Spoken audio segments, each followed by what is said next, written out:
Hello fans, Fact Me Up is back, and because we are risen again at Easter time, we will kick off Series 2 with a two-part season opener about the twin themes of Easter, what is chocolate and death. But this story does not concern eggs or Jesus.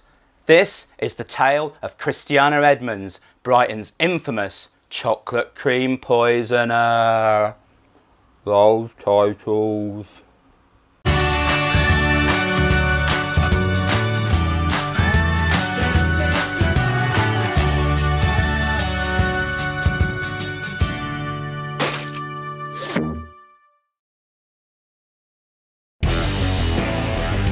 This story takes place in 1871. Our protagonist, Christiana Edmunds, is 42 years old, although she claims to be 35. Originally from Margate, she's now living with her mother at 16 Gloucester Place, one of 5 homes later demolished to build this here church. Chrissie has taken a shine to her doctor, Charles Beard, who lives just down the road at 64 Grand Parade, also long since demolished. Whether there is any real romance between the pair is up for debate. She claims so in letters to him, but he would deny it when questioned by the police. Bizarrely, neither Dr. Beard nor his wife would be called as witnesses at Edmunds' later murder trial. Chrissie decided she needed to get the doctor's wife out of the picture, so she rocked up at Chateau Beard and forced a poisoned chocolate cream into Mrs. Beard's mouth, proper rammed it down.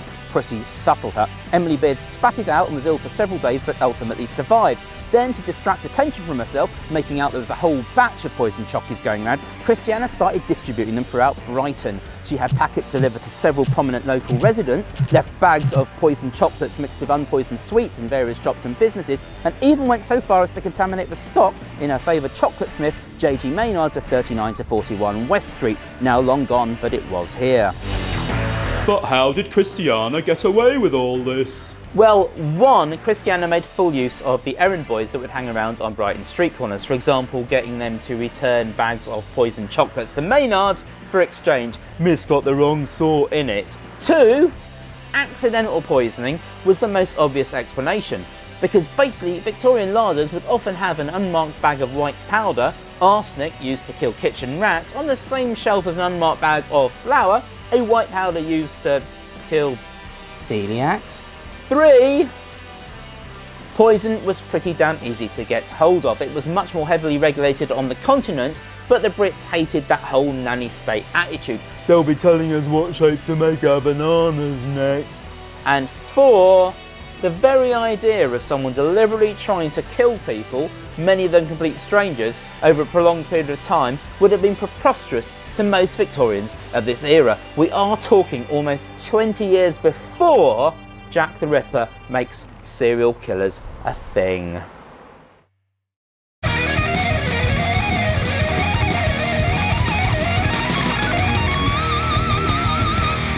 But where did she get the poison from? Mostly from Isaac Garrett, a chemist at 10 Queen's Road. Does that address have anything to do with drugs today?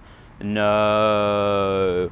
Chrissie told Isaac she needed a whole load of strychnine to deal with a cat infestation, and no, that's not a typo. She didn't mention rats. She said there was a bunch of stray cats, presumably not the band, in her back garden that she wanted rid of. When told that she needed somebody who knew her really well to act as a witness to her signing the chemist's poisons book, Edmunds simply roped in a random hat maker, Mrs. Stone, from round the corner at 90 North Street. That's now somewhere under the bottom of modern-day Dyke Road. Here's an historically super accurate reconstruction.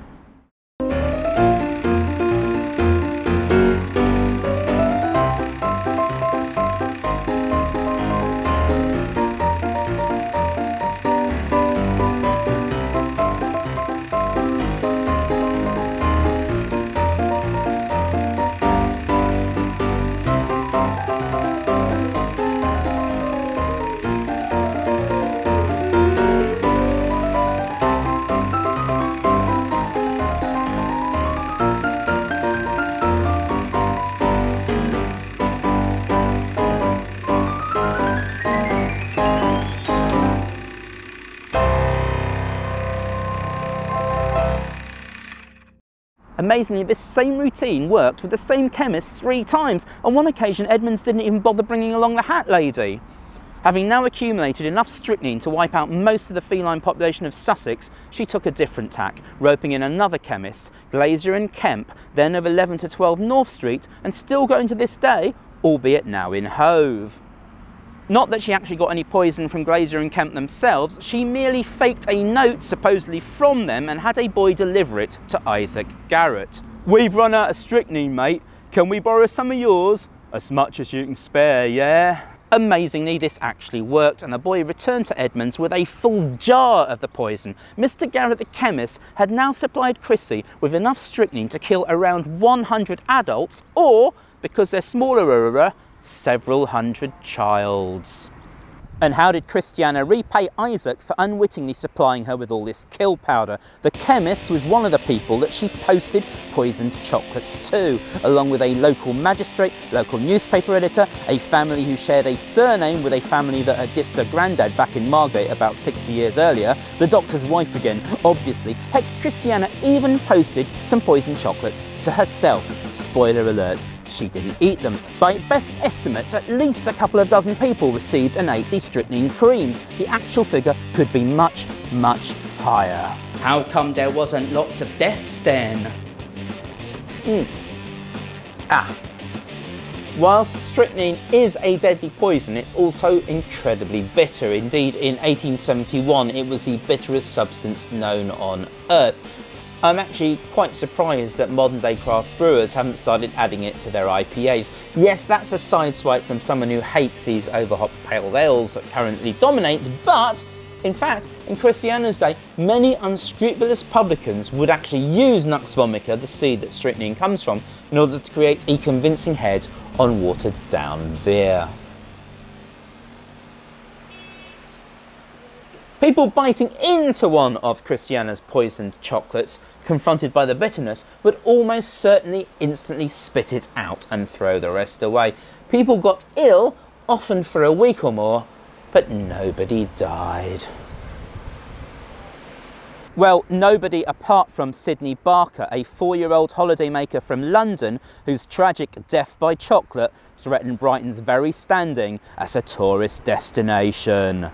Merry Easter! Next week on Fact Me Up, the death, the investigation, the trial, the concluding part of the tale of Brighton's chocolate cream killer.